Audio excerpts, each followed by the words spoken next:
Welcome everyone to Maybe It's Bunnies. Maybe it is bunnies, maybe it isn't. Who knows? You decide by watching or listening to the podcast.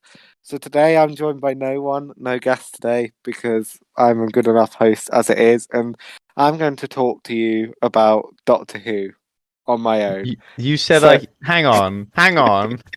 You said you'd introduce me.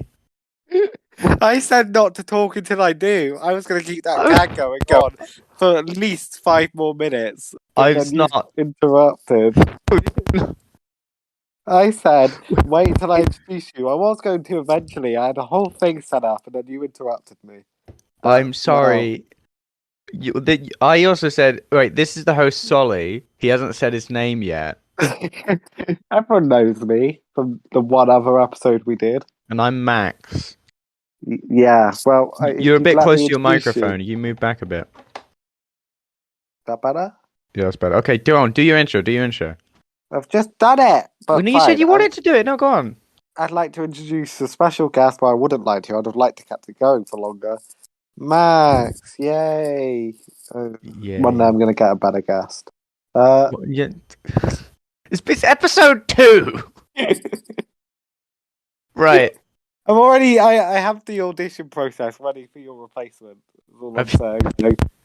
If we can get like James Masters in here or something. James Masters. You're gonna get James Masters to replace me. Right. Well, yeah, get Yeah. get get a different guest. You know, James Masters or like Emma Stone or someone like that. Just You just get James Masters to walk. You'd be like, "Hi, I'm James Masters," and you'd be like, "Yeah, what do you think about Batman?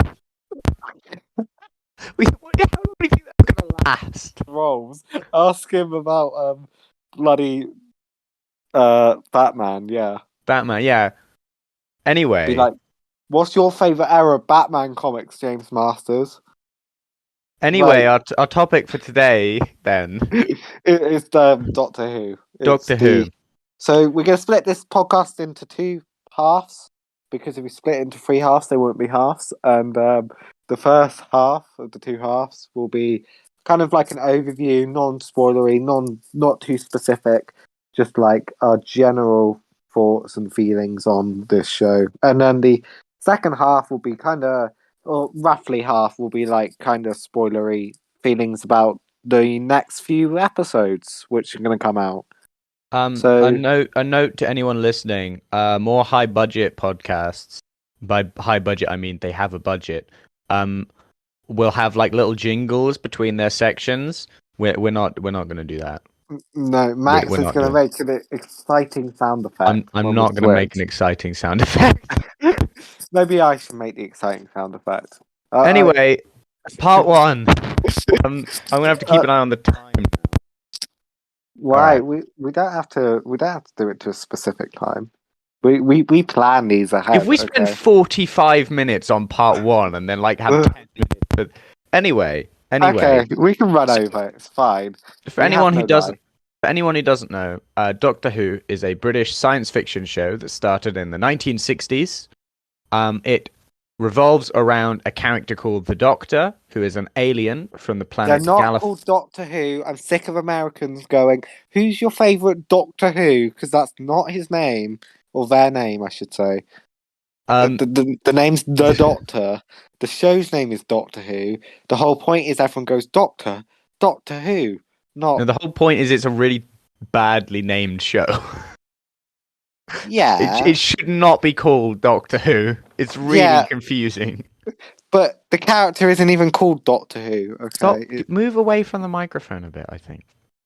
I've not got one set Okay, up on a there we desk. It's attached to my headphones.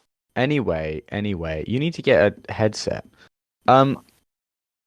Anyway, it's a British science fiction show about the Doctor who travels around the galaxy in time and space in his time machine, which is broken, so always looks like a telephone box from the 1960s. Yeah, it just happened to break in a thing which wouldn't cost the BBC too much money. So there's It's that. If that sounds really weird, it is. He It's goes around. also we should They go around. mention we should mention it's bigger on the inside. Like it's not Yeah, like bigger super one. cramped. It's a If you walk yeah, into the yeah. if you didn't realize it was big on the inside, then you clearly don't know anything about Doctor Who. But that's fine because we're here to explain it. There's also a bit about he goes on adventures, he fights monsters, he sorts out problems. He usually sorts out problems and fights monsters with a human companion from at Well, some point through fights, history.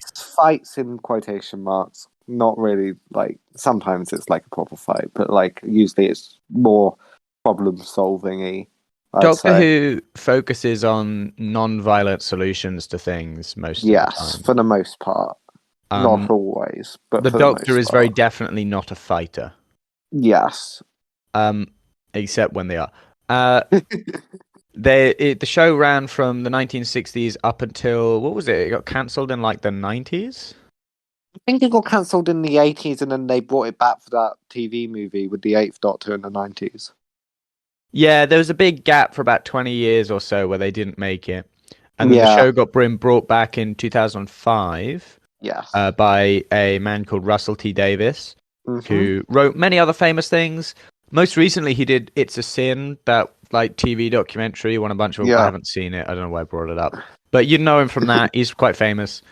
He Yeah, got the go good ahead to deal. bring the show back by the BBC. It was super super successful. Moved on to They've several been other trying to writers. reboot it for several years, but then he was the guy who kind of brought it all together. So, yeah. There's Okay, a yeah, it's been going for a long time, but because of the nature of who the Doctor is, they don't have to worry about the actor getting too old. Do you want to explain why, Max, or should I? uh, yeah. So because they're a alien, every time the Doctor dies, the Doctor regenerates into a new body. Uh, Yes, this means that the alien call them the Time Lords. They have a new actor, telephone. new body. Yes, Anyway, um, it means the show can basically go on forever, in the theory, especially well, now. But the so now it every Time can. Lord, shut up. Every Time Lord has 12 regenerations before they die for good. But there are ways around that. So They can, there's a character called the Master, and the Master kind of steals other people's bodies quite a lot because they ran out of their yes, own bodies, and the yeah. Doctor has had some weird retcon stuff over the years Well, by people trying we'll to get into address the that. problem. Wow, the Doctor got to 12 regenerations, and then basically they got around that by having the other Time Lords give them another 12 regenerations, which was quite nice. Um, but that doesn't make any sense now. Now, okay, they get the premise. We're leaving it now. Now we're What's going to talk about on Doctor Who the in new general. stuff? Part one is about Yes, Doctor Who and its yes. history and Yeah, its yeah. impact on society. Important. We're not going to go into them really. I'm just saying that they have found ways around that. So, in It, theory, the it's funny show because can. they did that whole regeneration thing in what was it? It was it wasn't Day of the Doctor because that was the big one. It Night, was Time of the Doctor. Time of the Doctor. Yeah, And there's a line in it that I had forgotten, which is the actor playing the Doctor at the time is Matt Smith, and Matt Smith says, "I've had 12 regenerations." He's the 12th yes. Doctor. Um, but he mentions that because of the way the maths works out, he hasn't actually had 12 regenerations by that point. He 12 has another regenerations, one, 11th right? Because he has Doctor. 13 bodies and 12 Yes. regenerations. But he mentions that when he was the 10th Doctor, right, he he regenerated into the same face. He had a half regeneration, I think is Yeah. what he was saying. When does that happen? Meta crisis, isn't it? It's when he gets shot by the Dalek, starts to regenerate, and then puts it into his hand, and that's how you got the human Doctor guy. But this is way too specific for the overview section. But But yeah. we did the overview section. That was an overview. Now we're just Oh, talking we about Doctor finished the Who. overview. Have We we? don't have to do. I'm just. I don't know, Like, I'm on cool stuff about Doctor Who now. oh, okay. We're into spoilers now. Apparently, the I guest mean, is coming out and deciding things now. Okay, heck, right. okay. No, but I'm going. No, not too much spoilery. So, for Okay. example, right. when the Doctor first regenerated, there hadn't been that much setup for that was going to happen. It's in the Yes. episode 10th Planet, which I can do a whole thing on 10th Planet, by the way. I haven't seen it. Okay. The premise of 10th Planet was that someone in the BBC, I read a bit on how they wrote this, thought they cottoned on to the fact that if another planet entered our solar system, people would call it the 10th planet until Wow. it had a proper name, Brilliant. because it'd be, at this point, Pluto was still counted as a planet. And so the premise is there's another planet, the 10th planet in our solar system, which is very, very similar to Earth, right? It's in fact it's the same. It's a Goldilocks planet, the same stuff. It can support life. Yeah. And these guys were thinking about science as science fiction, because at this time in William Hartnell's career as the Doctor, the first one, it kind of turned into a historical drama. Yeah. Doctor would go back in time and something would happen, but historical dramas were like super big in the 60s. So it was kind of like the best historical drama, because you could have a historical drama in one era and then just change it for the next episode. Yeah. But it wasn't very science fiction-y. I haven't seen any of the old Doctor Who. It's worth noting because you can basically start at any point, and I started in 2005 when the show was rebooted. Whereas Max has seen.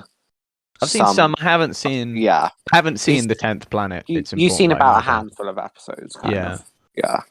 But we know the basics. But yeah, go on. So this guy, the writer, went and talked to a scientist, one of his scientist friends, and said, "What's the scariest thing in modern science?" Right? The guy said the scariest thing is cybernetics. This idea that you can replace parts of your body with metal versions. So this is the 60s, so medicine was getting to the point where you could have a false leg that wasn't made of wood. Is this going to be Cyberman? Yeah, they introduced... So they said, okay, it's scary because you can make like almost the slightly robotic kind of parts of your body, and at some point we're going to get to the point where we can just replace people's bodies with robots and android parts. And so the scary idea was, at what point does that stop becoming human? Yeah, and this is how we get into Cybermen. Cybermen are basically meant to be, the idea being the next evolution in humans or human-like species, but with no emotions and have lost all their individuality. It's interesting because the Cybermen as a concept is quite scary originally because of how pertinent it was. Medicine was having a turning point at that era, and it's people watching it that it was scary because it was relevant. Didn't you say it wasn't that scary? Meant to represent communism as well? No, I swear. Who was it? No, I said no. You said something about it. I can't remember. Yeah, I know that the Daleks were based on the Nazis. Yeah, and they have fascist ideals. The Cybermen weren't based on political ideology. I wonder where I heard that then. I swear I heard someone make the analogy that the Nazis, these Daleks were meant to be based on the Nazis, and then the Cybermen were meant to be based on the idea of what the West feared about communism. But maybe it probably did. Moving in, it probably took influence from that. But I don't think so. It was... Yeah. It was more what you were saying. Yeah. Anyway, there's a bit in this episode where he's on the planet is called Mondas, and there's a big blizzard outside, and the Doctor goes for a walk in the blizzard, and comes back in, and he's really... I don't know, I think in canon he dies of like old age, but I think it's the blizzard that gets him. And he just falls to the floor of the TARDIS and dies, right? The audience have not had much build-up that the main character is just completely this fallible. It's so weirdly done, but they made an episode about it recently, well, a few years ago, where they just showed where he went in the blizzard. So they have that whole thing, and then he regenerates. There's a bit of light, and it changes, and this new actor, a man called Patrick Troughton, is just sitting there wearing the same clothes and gets up, right? And that's the end of the episode. That's it. And it goes through, and this And then later on, we get a whole background on how this all works, and it becomes a fairly standard part of the show. Yeah. But Doctor Who has always been weird because it will do stuff like that doesn't have much rhyme or reason to it. You can't make the show in America. You couldn't make it in. It's too weird. Well, we don't want to upset our American listeners here, Max. Do we have American listeners? We don't have any listeners yet. No. If you're from America, I don't mean to upset you. I would just say that as a TV show, I can't see an American studio greenlighting Doctor Who. Pretend it never was made, right? If you tried to make it today, you'd do it very differently. But you couldn't pitch it to a studio. Wouldn't pick that up. And if you're from America, I want you guys to know that I think an American would pick that up, and I think would they? We aren't giving our friends across the pond enough credit here, you know. They pick something. Americans have done great stuff for science fiction. Yeah. They did Star Trek. Yeah, Star Trek's epic. He's backing away now. He's Shut realised up. his mistake, and he's like pretending. I'm not saying that it's not. I'm saying that it's. He it's hates all Americans. No, that's what he's saying. No, that's what he's saying. I'm saying that a big studio probably wouldn't pick up this as a show or make it today because of it's a very strange premise. Have you seen? Have you seen the first episode, An Unearthly Child? You told me about it. You know what happens in it, right? This is your introduction to Doctor Who. A little girl goes to school, and her teachers get quite worried because she says they're doing. It's like she's like what 7, I think. Is this his granddaughter? 10. Yeah, but she says that she lives with her granddad in a phone box in a scrapyard, right? Yeah. The teachers are quite worried because she lives in a phone box in a scrapyard. You know, little kid tells you that, you get quite concerned. Because it's the 60s. I'm like, good for you, mate. Because it's the 60s, and like, you know, the world was a bit weirder back then. The teachers follow her home, right? And they see that she does live in a phone box with her grandfather. If anyone here was born in the 60s, I want you guys to know, but not everyone on this podcast hates. You're weird. I said it was different. I didn't say it was worse. You said it was a bit weird back then. It's a bit weird. You're an American who was born in the 60s. I don't know what to tell you. What was happening in America in the 60s? Wasn't Nixon around in the 60s in America? Oh, he doesn't even know his American history very well here. Anyway, moving on. I'm not American! So the teachers follow this girl home. Yeah, hang on. Yeah, they follow the girl home, find out he's big on the inside, you walk into the thing and it's like a mini science lab, and eventually get transported to an alien planet. Episode 2, bunch of crazy alien adventures happen. We get stuff goes on. And it's quite a weird way of starting a show. But yeah, it drops you straight in it, doesn't it? Yeah. But let's now talk about some.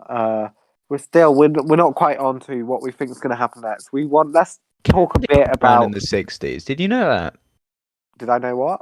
Kennedy was in the 60s. He gets assassinated in 1963. I know my American history, mate. Okay. And then Nixon gets in a couple years later. Yeah, and then he has a big scandal, and then he's let off by his vice president when they become president. Mate, I know my American history. The Vietnam War was in the 60s. No way, yeah. Che Guevara's in this one. Guys, I'm sorry. I know all about the 60s of America. I'm sorry. The Cuban Missile Crisis was in the 60s? I thought that was in the 70s. No, that was the 60s. I thought that was much later. That's like 1963, I think. 1962. Ugh. You idiot. Whatever, you thought it wasn't even... You didn't even get the decade right. France detonated its first atomic bomb. France has Why did... I'm sorry, anyone who's from France here. No, I didn't... People. France doesn't rank high on my list of nuclear threats. Mate, they're part of NATO.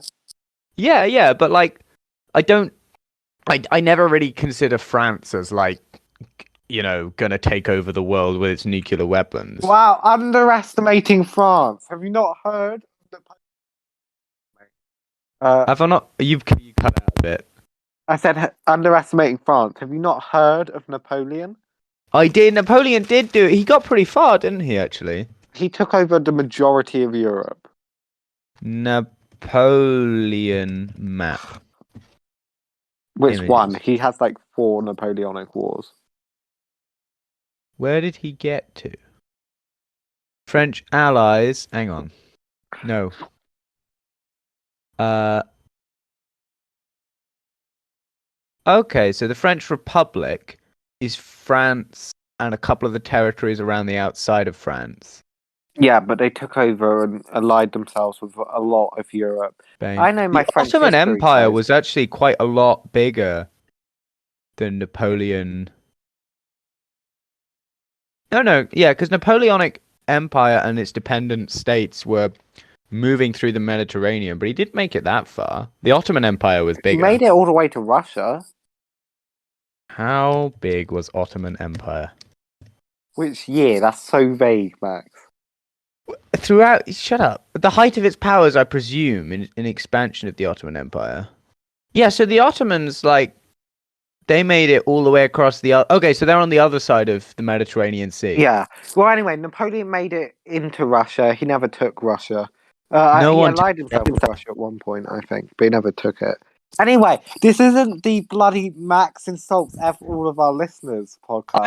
I'm not insulting people. This is the Max culturally appropriates, hates anyone born in the 60s, and thinks No, American producers hate Doctor Who. that's Okay. not what's happening. No, I just said that it's like I just said that premise of guy time travels in phone box with granddaughter is a bit weird, and I don't think you'd get it made in this day and age by a big studio. Most of the big studios are American because in the Western world. So that's it, right? That's okay. Anyway, maybe you could get an anime made out of it. Do you think a Japanese studio would pick up Doctor Who I don't like know. Doctor Who hadn't been mentioned? I probably they make a billion different types of animes. Solomon, cultural appropriation of people. Doctor Who. There is a Doctor Who anime. See, told you. Anyway, before Max interrupted by telling us how little he knows about the 60s and the Cold War, Doctor Who looks good as an anime. Dude. Like, the Daleks look pretty cool. I will replace you with James Parsons if you don't let me speak. Anyway. How long have we been? We've been talking for like less than half an hour. And you've already changed the subject when I've been trying to say something for a little while. Go on. Say your thing. Fine. We've done an overview of Doctor Who. We've talked a bit about the Cybermen. Should we now talk about a bit more in specifics about the Master and the Daleks, other big Doctor Who villains? Yeah. I think it's worth talking about them as concepts and saying what we think of them. Well, let's just do some Doctor Who stuff that we find cool, and those are big concepts in it as well. Yes. So the first Daleks. thing, Daleks were created by Terry Nation. Mm-hmm. I know because his estate maintains the rights over that. So the Really? BBC, the BBC don't own those yet. I think it worked very closely with Terry Nation. Well, they let the BBC use them. Yeah. You could even say they let the BBC overuse them, but whatever. The BBC, it's essentially they make sure that only the BBC uses them. Yeah. Yeah, the Daleks are pretty cool. You know how they were designed? How? So the script called for like big clunky robot things, right? If you look at some original and old sketches, there were lots of different versions of what they looked like. Yeah. And when starting to draw it, the thought process is they're going to have to, the operators are going to have to be in these robot things in harsh studio lights inside a wooden box on wheels, which is going to be really hot. So they may as well be sitting down. So he drew a guy in the chair and then drew the frame around this picture of a person in a chair. Right? Pardon? I couldn't hear you for a second. So drew a picture of a guy in a chair and drew the Dalek frame around the guy in the chair. Right, right. Um, that's why the Daleks have a little thing at the at the front of them. They like jut out a little bit, and that's the room for the legs. Oh, That's yeah. so Um, Daleks are also like they are was they believe themselves to be the master race, and they like to exterminate everyone else. they are Just yeah close up. they do. They are quite heavily influenced by the Nazis. They've got a Yeah, lot of their own stuff. yeah. So in the years and years of the show, there's tons of stuff that the Daleks do that's quite unique, but their original concept and their whole like shtick is very Nazi-ish. So, what is your favorite thing that you've seen a Dalek do? Mm, Or well, like, yeah, go on. I quite like I quite like some of the old Dalek episodes because the Daleks move so stupidly. They can't go upstairs. I know that.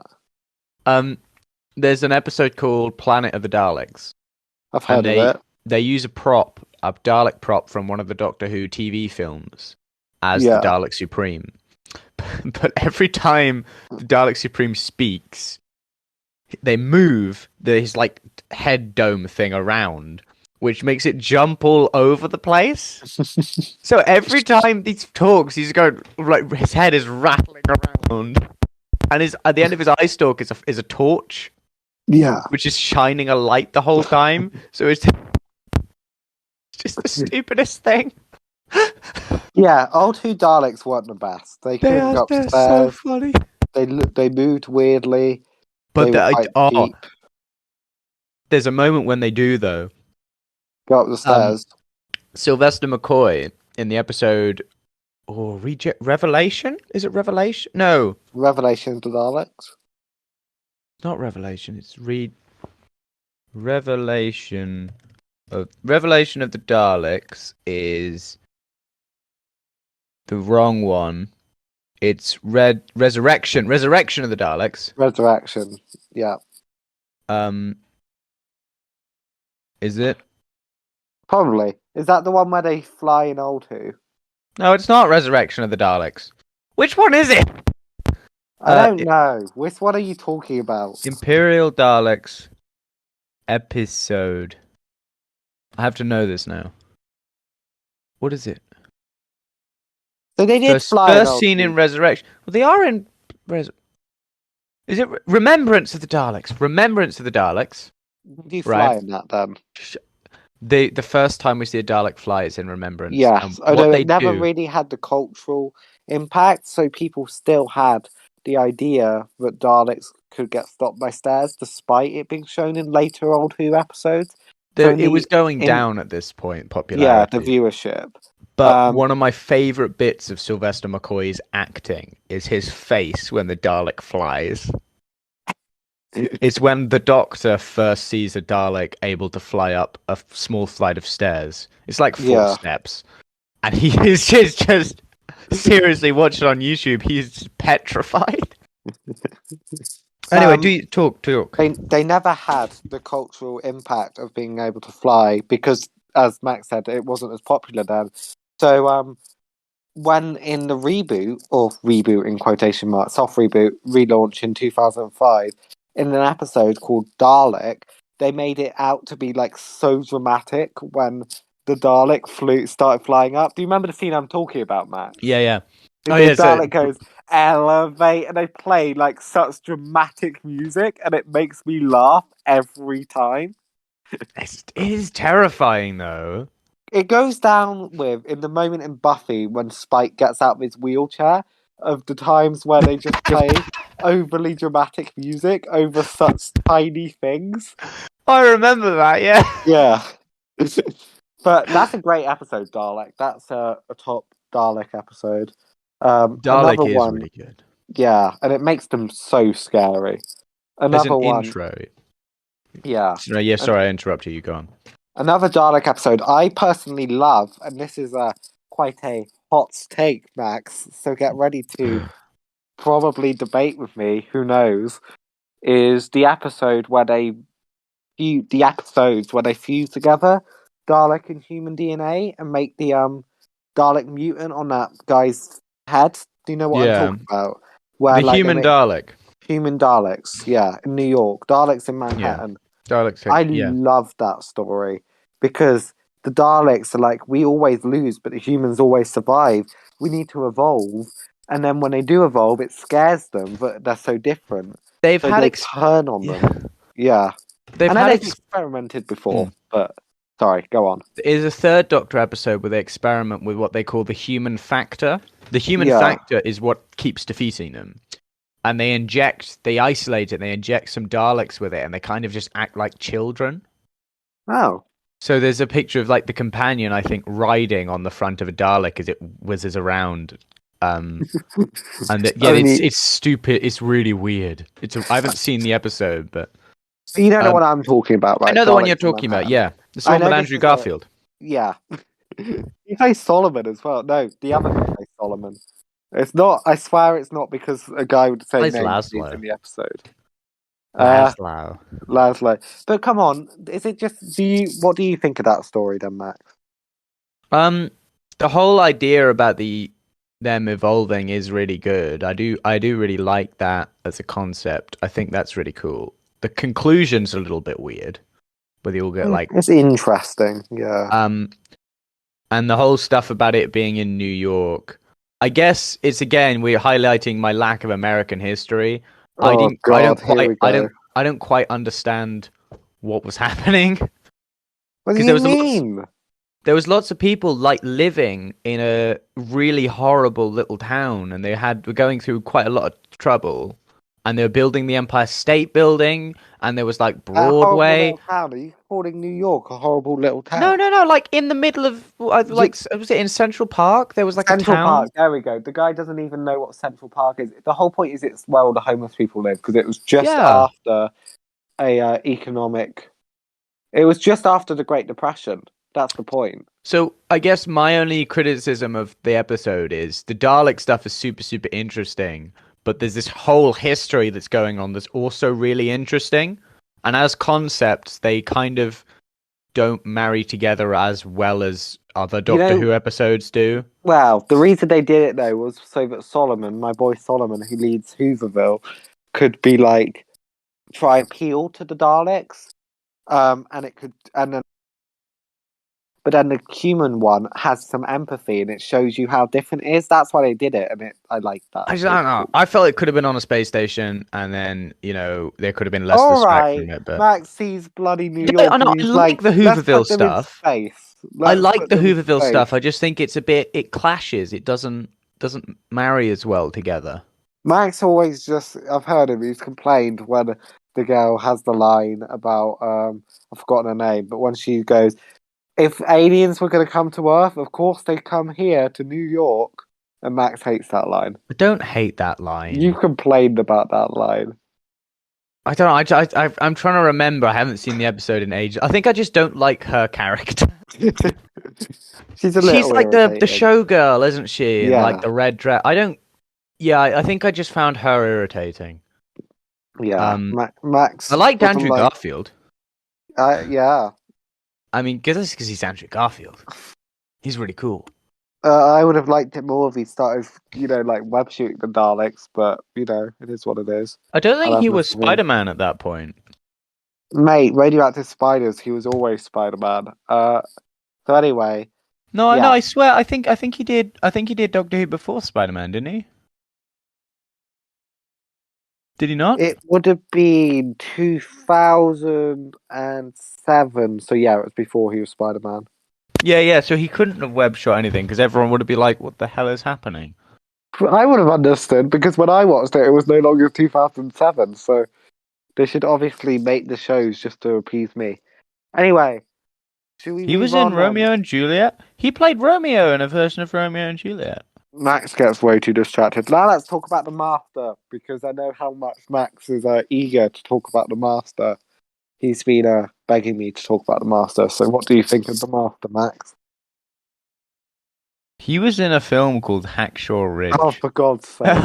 Okay, right, the Master. The Master, as a character, is a little less threatening than the other Doctor Who villains.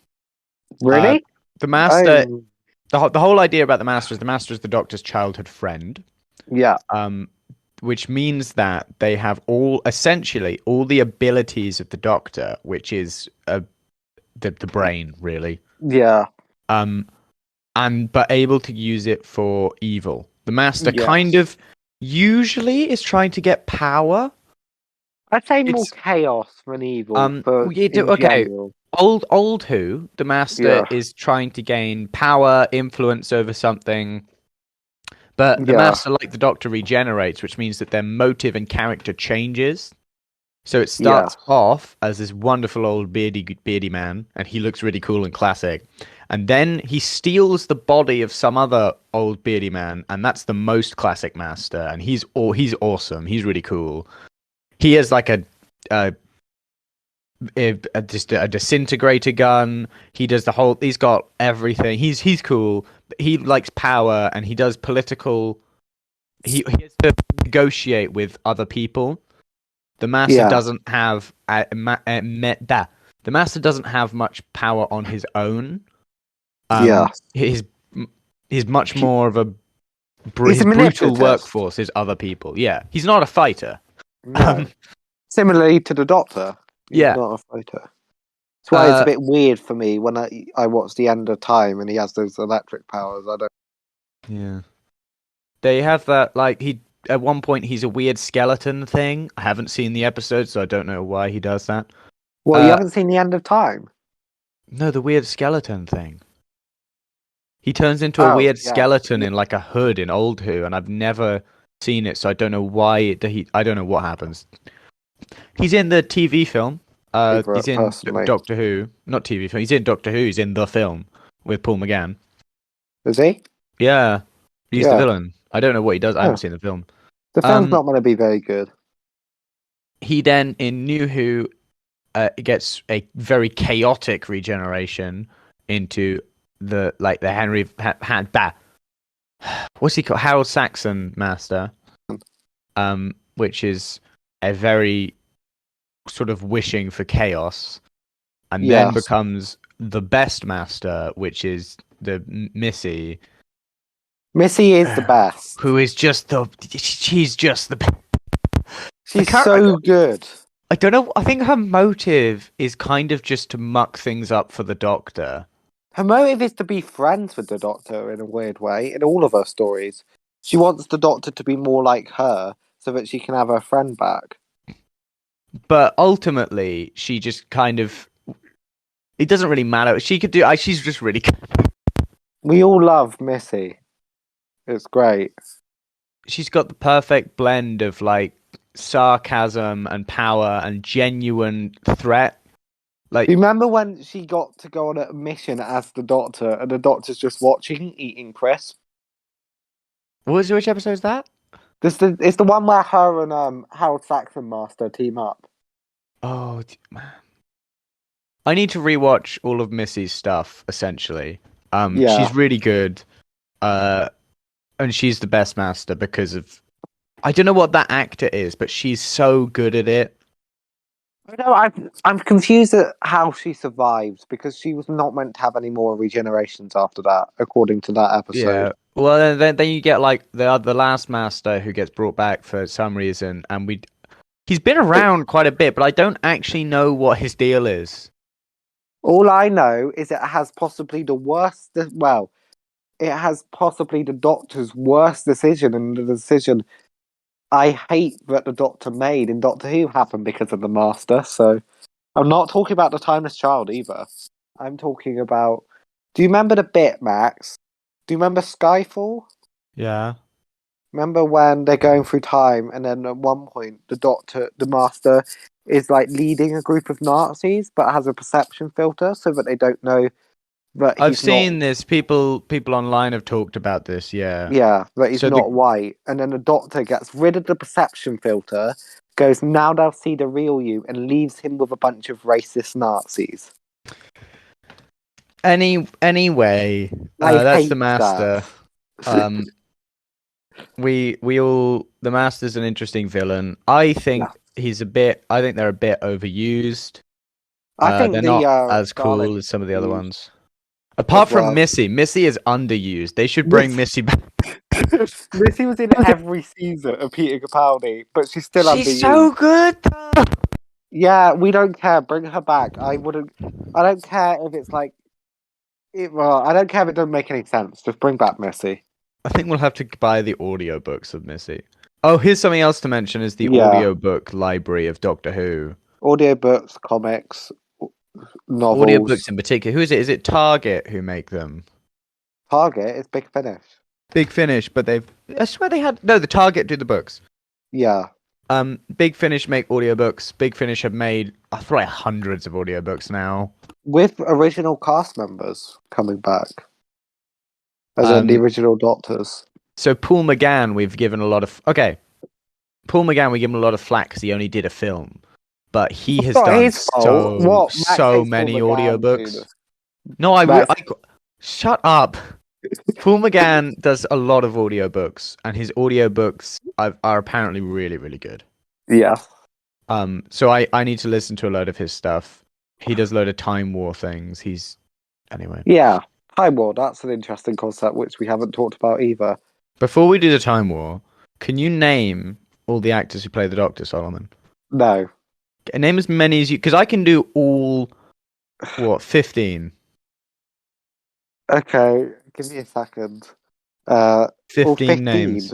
There's 15? more than that. There's more than that, because there's the guy who replays the first Doctor. Okay, I'm going to count 16 people who I would say you should know. If you can name more than 16, you can do better than I can. I can name 16. Okay, you ready? Yeah. Matt Smith, David Tennant, Jodie Whittaker, Ncuti Gatwa soon, Peter Capaldi, Tom Baker, Christopher Eccleston, William Hartnell, Colin Baker, Peter Davidson, Rowan Atkinson, is it? We are not counting the Curse of Evil Dead. No. Why aren't we counting it? Because then Hugh Grant is a doctor. And I'm not counting Hugh Grant as one. Okay, fine. Joe Pertwee, Paul McGann. Joe Pertwee. John Pertwee, Paul McGann. Right. Yeah. Sylvester McCoy, Patrick Troughton, Richard E. Grant. No, Richard E. Grant doesn't do the Doctor. Joe Martin. I'll give you Joe Martin. How many more do I have? I don't know. I think you might have done them all then, just in a weird way. Did you get John Hurt? John Hurt? No, I didn't. No. But I did know John Hurt. I didn't know John Hurt. All right, you ready? What the fuck? I googled it, and I googled who played the Doctor, and it had bloody Hugh Grant on the list, but not John Hurt. Hugh Grant? You cheated. What? No. Hugh Grant is just. Okay, tell you what. You ready? You ready for this? I just told you them all. No, I can do them in order without looking at a screen. It's my party trick. It's not a very good party trick. It's a very good... Shut up. Yeah. Right, ready? Go. William Hartnell, Patrick Troughton, John Pertwee, Tom Baker, Peter Davidson, Colin Baker, Sylvester McCoy, Paul McGann, technically John Hurt, Christopher Eccleston, David Tennant, Matt Smith, Peter Capaldi, Jodie Whittaker, Ncuti Gatwa, Joe Martin, technically. And if you want to do the Curse of Evil Death, guys... No, and who else plays William Hartnell's Doctor? I don't know the other guy. It's the guy who does Filch in Harry Potter. It's not Richard E. Grant. I don't know who that is. Well, you should just get better. Okay, Max? I named them all on my own. So, like... The Curse of... Hang on. Have you got the Curse of Evil Death cast up there? I've just got them with it close. There's 5 of them. I'm going to see how many I can get. Okay. Right. Rowan Atkinson. Hugh Grant. Yeah. Joanna Lumley? I don't know. I've closed the tab. Well, open the tab. Oh, it's not a very good tab because it didn't even have Tom Baker on it. Right. Part 1 has lasted way too long. Right. It's Joanna Lumley, yeah. Yeah, I thought it was Joanna Lumley. Technically, first female Doctor. Jim Broadbent, I wouldn't have got Jim Broadway. Richard E. Grant. Is he? Yeah. No way. No way.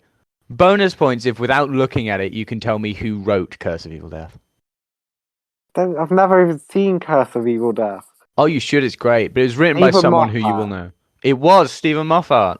I knew you were asking me the question, and because it would be someone I recognise the name Yeah. of, so I didn't They even Google that. I swear. Wait. they do stuff like all these corridors look the same. What? It's like, yeah, I'll explain later. Anyway, part 2. Max, make a dramatic We noise. have like 10 minutes. We're gonna overrun. Max, make a dramatic noise. Dramatic noise. Yeah, make one.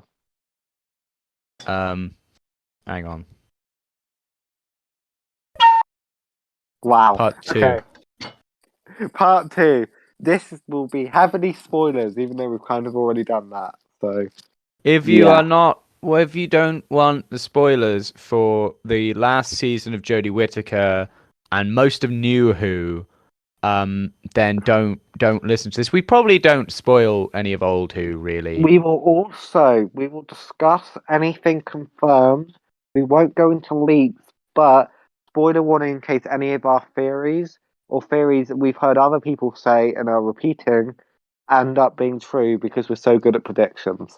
So Essentially, if you want to go into the next episode blind, or you plan on starting watching Doctor Who after our amazing sales pitch, don't listen to this because you should start season 14 and they'll do a watch episode 1 of season 14 because they'll do like a relaunch, soft reboot. You won't have to have seen anything. It'll be great. Yeah. Okay. Goodbye, people. Bye.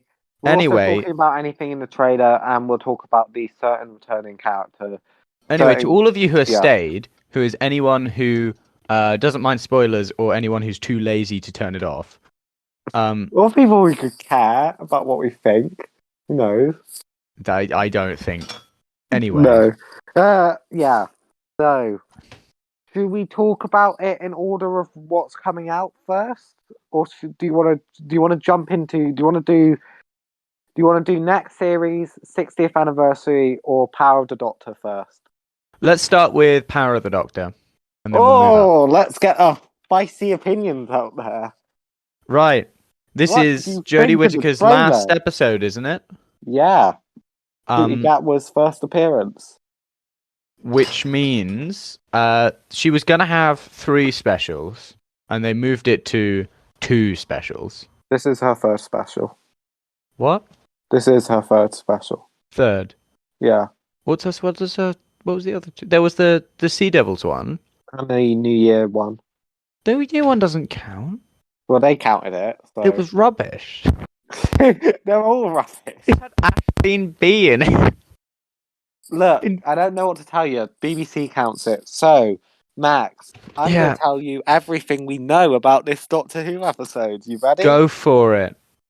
The Master's going to be in it. The Daleks are going to be in it. The Cybermen are going to be in it. The Lonely Cyberman's going to be in it. Kate Stewart's going to be in it. Ace and Tegan are going to be in it. 12 paintings have gone missing. 12 seismologists have gone missing. A Dalek is warning the Doctor about something. That we need to talk about. In one shot of the trailer, there's 2 TARDISes. Tardai, yeah, 2 police box TARDISes. There's police 2 box planets, 2 planets at war. There's a space laser. And according to a synopsis released by the BBC, we're also going to see Rasputin in 1916 Russia. What? Apparently. What? In a synopsis by the BBC. You know, that fits in with all the unit stuff, doesn't it? They're bringing Rasputin in. Yeah. What is this episode? Oh, also there's the regeneration. Okay. And Graham's coming back. Oh, is he? Apparently. Was he in the trailer? No. Oh. But it's been soft confirmed, so... So, linking the dots together, Daleks and Cybermen are appearing, and they will appear probably having some fallout from Flux. Yes. I And believe. my prediction from the trailer is that the Cybermen are going to be storming Unit. I think that if Cybermen, Daleks, and Unit are appearing, they're probably appearing in response to the whole stolen paintings thing. Okay. Um, so And let's stolen say, seismologists. yeah, so let's say the Cybermen are doing something, or the Daleks are doing something. The other party is interested in whatever's happening, and Unit is stopping it, which means it's something happening on Earth, right? Yes. I think Ace and Tegan will be defending Unit because you see shots of them shooting So quite a Ace and bit. Tegan are being joined in as probably Unit agents with names. That's it. Yeah. Well, as Um, Ace and Tegan, yeah.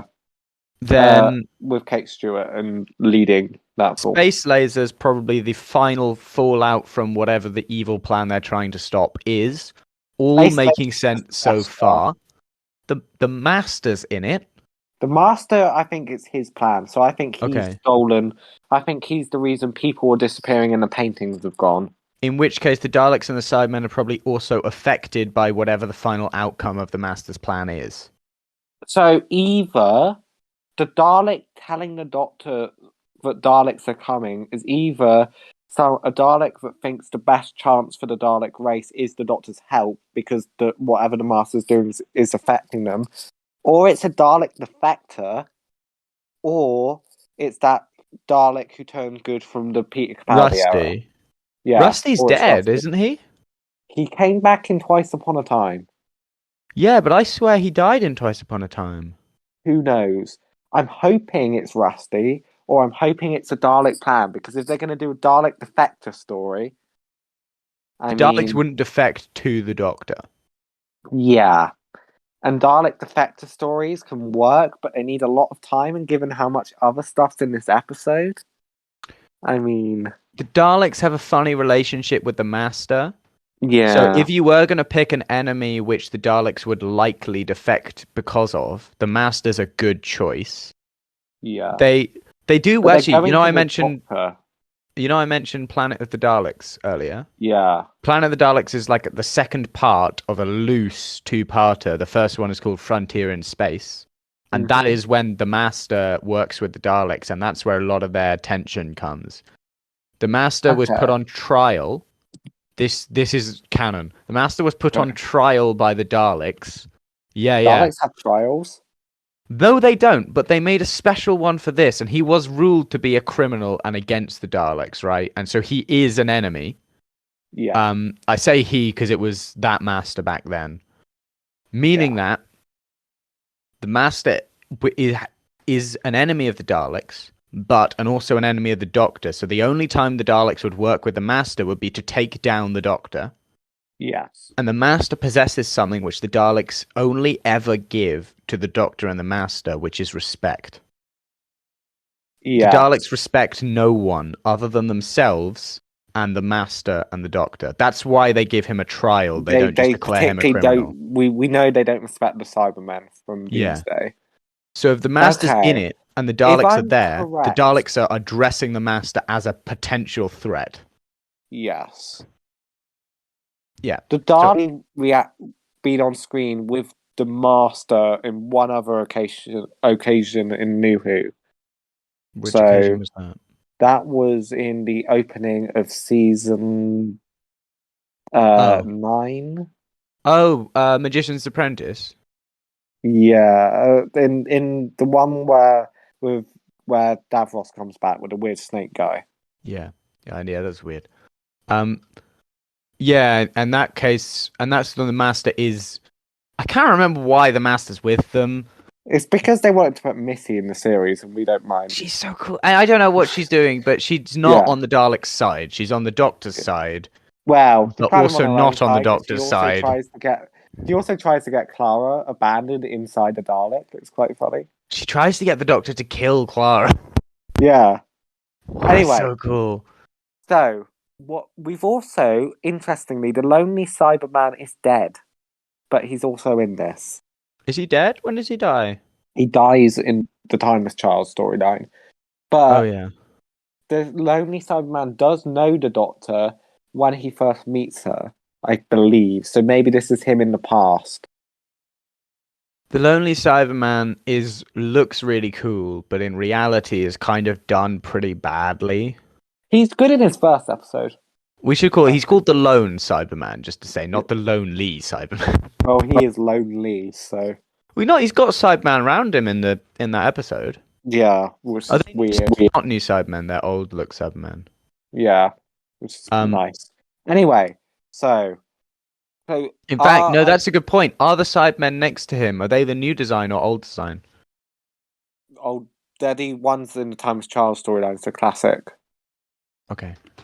In which case he can't be in the past because they were. Oh no, it could. Okay, no, keep going. I don't know.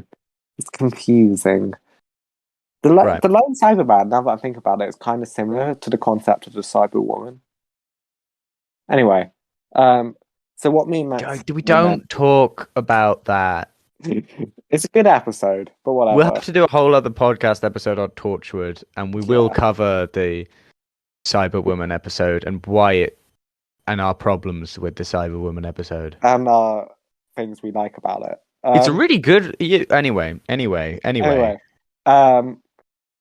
So we Hello? to do with the seismologists and the paintings. I think that it's good because of the master that those two planets are at war, and that laser will be something to do with the end game of the episode. The Daleks are probably in response to what the master's doing. I'm just summarizing what we're saying. The Cybermen are also probably in response, but are storming Unit for some reason. Maybe to get more information from Unit. Graham's back. Yeah. Oh, somehow. Graham, What's he Ace, and gonna be Tegan doing? seem to just be fan service. Yeah. They could be any Unit agents, is what I reckon. Given that the fans don't really like Chibnal's writing, Chibnal's the showrunner. Given the fans don't really like Chibnal's writing, I don't know who they're trying to service by bringing them back. Yes. You know, Tegan leaves the Doctor. Pretty good theory, except for there's a couple, and to do the Dalek Defector, but there's some stuff we do need to talk about, which is, let's start with the smaller thing to talk about, the Rasputin thing. I've forgotten about that. Okay, why would you go back to 1960s Russia? In the synopsis, it said there's a lot 60s? of questions. 1916. 16. I was going to say, he's not... I just looked up the 60s, right? Russia did not have Rasputin. So 1916. Why would you go to 1916 Russia? Now, the question in the synopsis that I saw JX react to was basically said there's a lot of questions from the trailer, and one of the questions it lists is what control does Rasputin have over the leaders of 1916 Russia, which has been a historical question for a while, but interestingly 1916 Russia isn't even in the trailer. Yeah. So I'm confused. Okay. I have a couple of theories about that.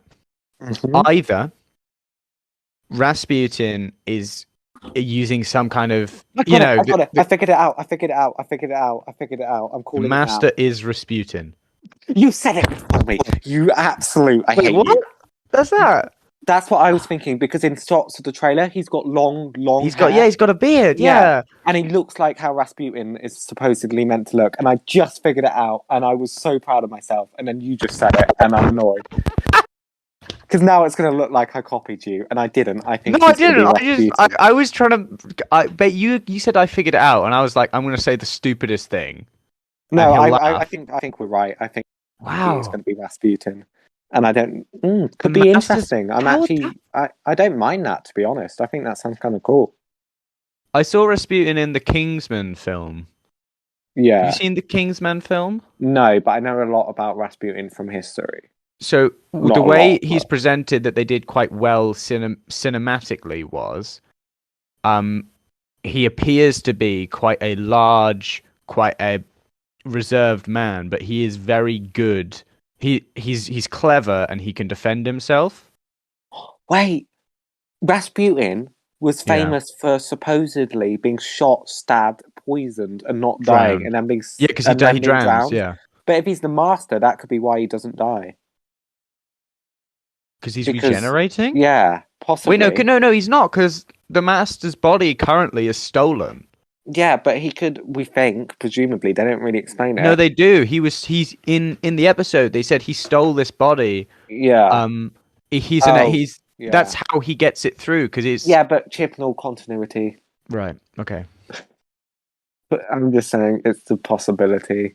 Okay, Uh, now let's move on from the Hang Master on, is we still have Rasputin. we still have some more stuff to discuss about this No, no, episode. For but example, the two the two what?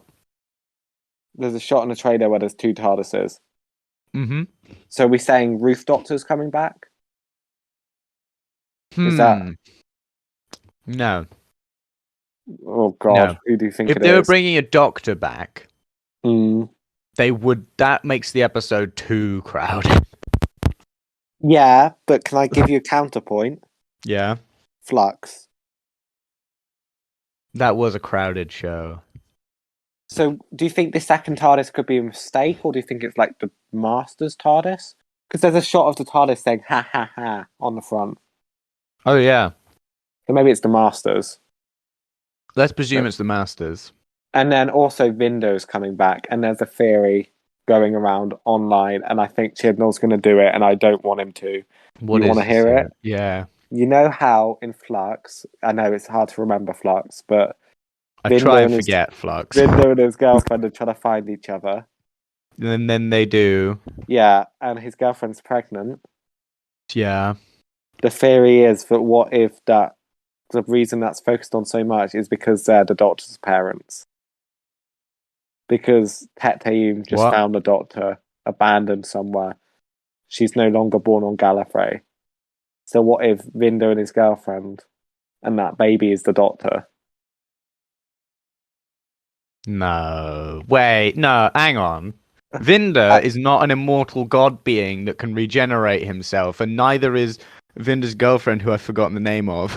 But it's Chibnall, and I think that's what they're going Vinda's to do. girlfriend is not called Chibnal. No, but Chibnall's the showrunner, you idiot. I should remember her name. What's her name? I don't You know. I keep can going. I'm barely just gonna. remember Vinda. I remember Vinda because his name is weird. But they focus on those two a lot. Vinda's So girlfriend. do you think that it? I feel like it's something Chibnall could do. I feel like the Timeless Child storyline isn't Bell. concluded. Bell. Bell. I feel Okay. like Yeah. the story isn't concluded enough yet for Chibnall. So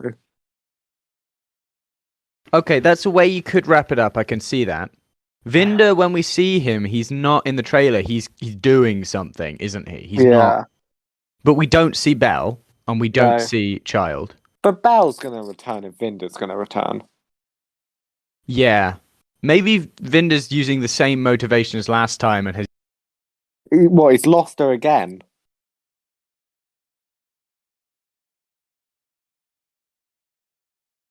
Mate. What? Hello? Hello? Hello? We're back. Yeah. Okay. So what were we saying about the same motivation thing? Yeah, he's lost her again somehow and is trying to find her. But that would be. I wouldn't like that. Okay. And then we also have to talk about, do you think the Fog Watch will be opened? No.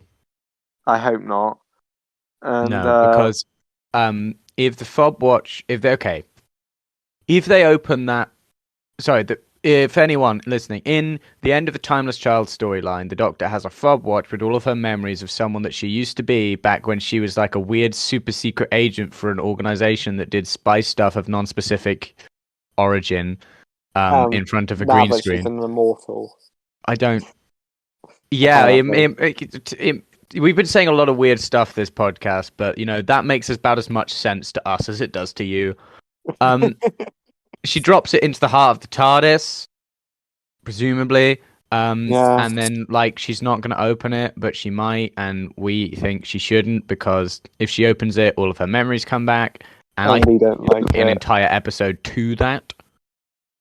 And I wouldn't like it probably anyway. They want a soft reboot. Every time they change showrunners, they soft reboot the show. Yeah, Think about it. Think about it, right?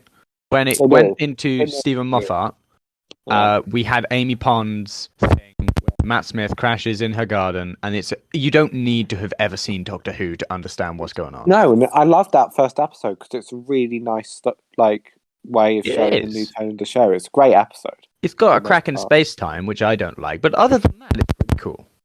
Yeah, Um, but if they set up opening the fob watch and a ton of open doors, that doesn't give any room to reboot anything. That means Shooty Gatwa's got like a ton of work. Is it Shooty or Shooty well, Gatwa I've heard got a it ton said of work to do. that is shooting, not 100% sure. We apologize to It, Shooty yeah, Gatwa and anyone who knows how to say his name properly. We're I really we're need to trying our check. best. Honestly, I've been meaning to. I need to Anyway, find him saying it. Anyway, okay, we've been going for an hour, so we should start wrapping stuff up. are we not talking about the 60th? We can talk about the 60th, but we need to wrap it up in 10 minutes, essentially. 10 to 15 Okay. minutes. Just quickly, Yaz and the Doctor. What are you calling romantic moment or no romantic moment? I'm calling romantic moment, but then Yaz, for some reason, Brief cannot see the romantic Doctor moment. anymore. Yeah. It'd be cool if she dies. I would gain a lot of respect for Chibnal if he kills off Yaz, but he won't. That's so mean to Yaz, but okay, yeah. No. As in, is that I have a lot of problems with Chibnal as a writer, but no Yeah. New Who writer, none of the three showrunners, has ever had the nerve to actually kill off a companion. Properly. Russell T Davies got close with Rose, but then brought her back a ton. Stephen And Moffat got close with Clara, but then brought her back again. Yeah. If they kill Yaz, that will be the first canon main character death in New Who. And I would say, fair enough, you know. I would, yeah, respect. Okay. If you got the guts to do that, I respect that as a move. 60th anniversary. David Tennant and Donna are coming back. Hmm. Right. We know, and Neil Patrick Harris is in it. Now, I know I've shown you other leaked stuff, but let's not talk about that. Let's only talk about what's been confirmed. Shooty Gatwa. Will he be in it? Yeah. What? The 60th anniversary. Would it be following David Tennant, or would it follow the new Doctor as well? Okay. We know for certain that it cannot follow Jodie because Jodie has been filming at the same time as they're filming this episode. If it follows Shooty, okay. If Shooty Gatwa does a lot in Jodie's last episode, Shooty cannot do as much in this episode because of scheduling. Yeah. I'm going to say he doesn't do a lot. I don't think. Okay. What do you think? Has to do. Okay. I think that season 1 of Shooty Gatwa's era, which is season 14 of the show, will have to have, as we've said just now, a clean slate start, right? The 60th anniversary is not a clean slate start, certainly, because we've got 2 returning characters, possibly 3 if we're confirming that it's Celestial Toymaker. Yeah. Right? I think it's the Toymaker. This means that Shooty Gatwa cannot do that much character growth or character development in this episode. Well, all evidence points to the 60th coming out before season 14, which is why I kind of hope that he's not in the 60th, because that's a difficult thing to do your first Doctor story. The first Doctor story is kind of like always revolve around the Doctor getting to know their surroundings. Yeah. And so we as the audience are put in the perspective of the Doctor quite a lot and what the Doctor is doing and how they're exploring the world. Or we're put in perspective of an existing companion dealing with the Doctor being asleep for a lot of it. Yeah. And that's kind of the two things. Yeah. You're either Matt Smith and Amy Pond is really weird, or you're Rose Tyler and David Tennant's asleep and a Christmas tree's trying to kill you. And both work well. I'll put that out there. Both but you can need work well. You need at least one character who we know who the audience can get behind, who doesn't know what's going on. If Ncuti Yeah. Gatwa uses his getting accustomed to the new body and new TARDIS and whatever, if they do that in 60th, they cannot do that in first episode. No. But can they fit that in 60th with David Tennant being back? Does that overshadow him? I don't know. I I think it could work. I really hope his first story isn't the 60th, personally. It's a tough one for you to start at, right? But I don't think any doctors ever had like immediate mentoring by their past self before. But do you really want the first story of like the first main Black Doctor to be overshadowed? Or like any Doctor, but particularly in this, I don't know, it just rubs me the wrong way, that idea. You know what I mean? I by mean, another doctor? Yeah. yeah, I feel like it would be better if season 14 came out first. Evidence points to it not being the case, but maybe the 60th has much more special effects to be added in post. I tell you what, right? Yeah. I tell you what. If anyone can do it right, it's Russell T Davies.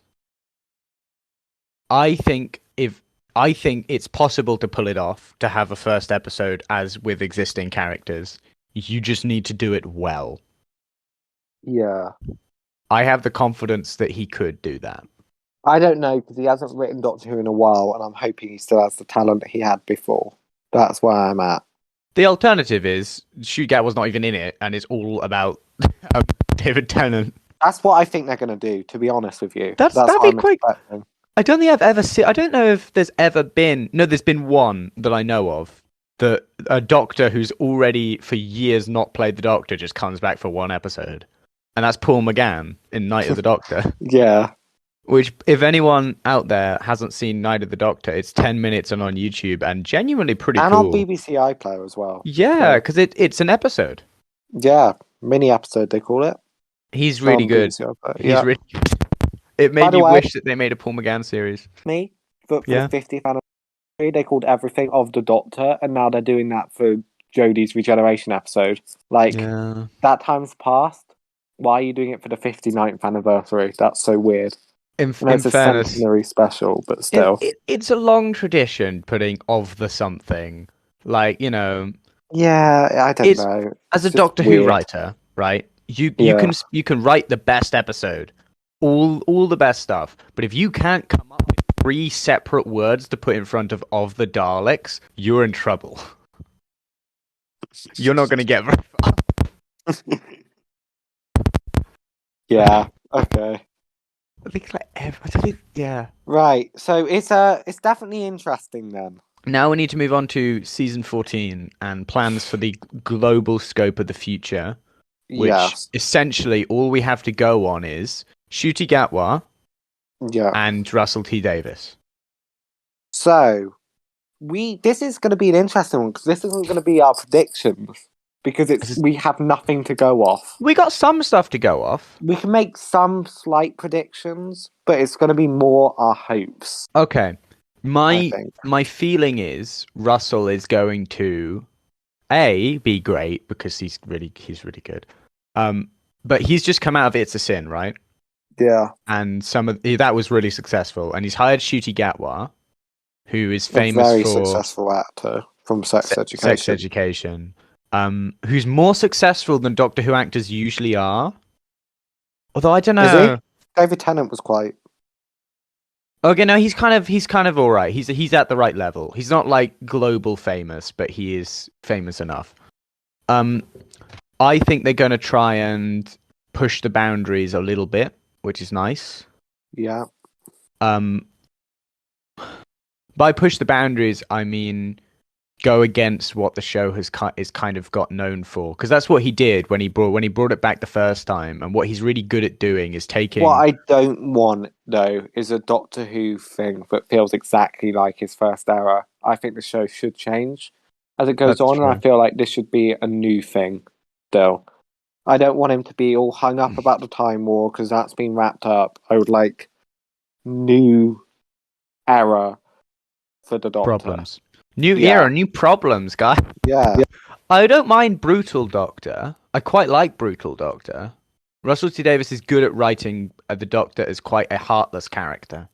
You Um, mean with Christopher Eccleston? and David Tennant. A bit, yeah. Less You so know, with you David you you Tennant. forget that in Runaway Bride, he is fully prepared to kill an entire Ragnos hive. Right, he does. Yeah. And if I'm rewatching Doctor Who at the moment. I haven't got to Runaway Bride yet, but yeah. Um, yeah, Russell's really, yeah, he's really good at that whole like, you have the power to save the world, you have all of this. At what point do you stop? Why do you? mm. And I'm that's okay with him doing that again. I just don't want him to be depressed about the Time War still, and I don't want it to you're be. just sick of that. Yeah. It just doesn't make any sense anymore, and I just yeah, I've got some feelings about it and some concerns, but I'm also relatively hopeful. And there are some, yeah. But Russell T Davies has said, I saw a little interview thing. You know how in the second episode from 2005, where you see the sun expand and all that, Yeah. the Doctor says, all you humans always worried about global warming and lists a couple other issues and how you're going to die. You never really accept the fact that you're going to survive. Yeah. He said he's not going to do it like that anymore. He says that now some of these issues are so apparent that by just writing them off in a line like that, Mm, he's doing a disservice to some of the people watching it by not saying anything. Which has that's me true. concerned, given how preachy some of Chibnall's episodes were. I want a middle Yeah. ground between saying nothing and preaching. It's interesting because some of Chibnall's preachy stuff came from a real thing. So you know Praxius. Something I found out the other day. There's a whole thing in Praxius about microplastics and how Yeah, I know they're that's a in your real blood, they're in thing. everything. But a lot of the science that they're talking about, it gets picked up by alien parasite, right? Swap Yeah, out alien parasite for harmful bacteria. and A it's lot true. of it's true. Diseases are being spread all over the world because of this.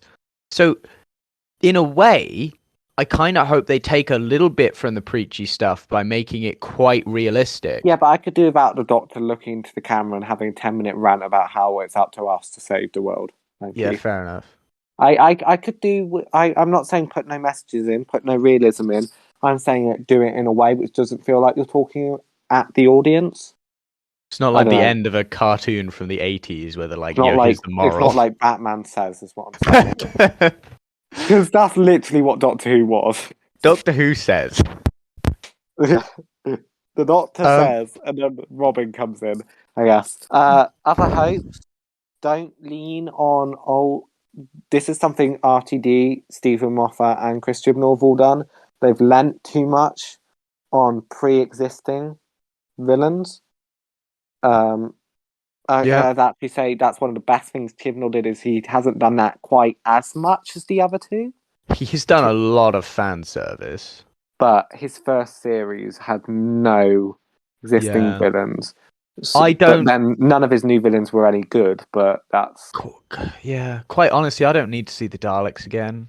I could do the break from the Daleks, from the Master, from the Cyberman. If you look at I could old Who, the Daleks weren't in every series anyway. Like, you no, don't. and they've been in every series of New I Who. don't. I don't. I don't care enough. I'm like, we get it, right? But there's no. You're not adding anything here. I would be okay with another Weeping Angel story, but but would also I'm not like begging for it. Uh, I don't know. Weeping The Angels though weeping. are a great example of a new Who villain which has had nearly the same cultural impact as old Who villains. So I think it's it's the possible, only new Who guys. villain. Yeah. Yeah, It's the only one. genius. It's genius. The Weeping Angels. They always Silence do were them. also pretty good, Oh, the I think. silence are so good. Yeah, and then I the watched the plot silence twist, episodes properly. They're very good. best in their first appearance, right? Yeah, Before the episode is it gets a bit out of hand later, but there's a bit where Amy's in like I think it's an orphanage or something, and they're all on the yeah. ceiling, and it's like, oh, you oh That's something Moffat does really well, He's creating so new good at villains. it. He does it. Gasface, the Yeah. Gasface child, Clockface man, the Steve, Shadows. Stephen Moffat should just like come back to create the villains, and that's it. We don't need him for series arcs. We don't need him for series arcs. Russell can do that. He can still do individual. I think he should still be allowed to write individual episodes. The best I wouldn't mind that. the best individual episodes of Doctor Who, New Who, were written by Stephen Moffat. The Yeah, best series arcs of New Who were written by Russell T Davies. As a dream team, that's why they're so good. That's why Russell's original era works, is because it would you've not got- be as good without Stephen Moffat. I don't think it will be, but it'll be different. No. It might. I'm not saying it will be better. I'm just saying it will be different. No. I mean, like the original era would not Oh, be yeah, it would as not, good no. without Stephen Moffat. Because you Work he forget, did on Captain Jack. yeah, you forget though. For every what did he do for Captain Jack? Just the dialogue that he has in The Doctor Dances. Yeah. But you forget though. For every blink, there's the weird drawing episode. Oh, I'm really fear there's- her. there's- Don't even. But there's more of them than you remember. Is what I'm saying. Idiot's So- Lantern or fear her? Pardon? It's fear her, not Idiot's Lantern. Both of them are stupid. Yeah. But what I'm saying is there's more of those than you remember.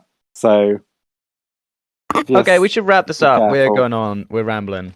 Yes. So this was the second episode of Maybe It's Bunnies. Maybe soon Max will have the final thing of the first episode ready so that we can upload it. Yeah. I thought we were going to record all the Anyway, we'll talk about this later. We can't release it. We have to release this before next week.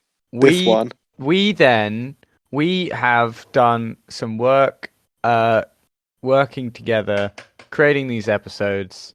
We've talked and we've got more of a system than last time. So hopefully when you listen to the next episode, we might have a structure.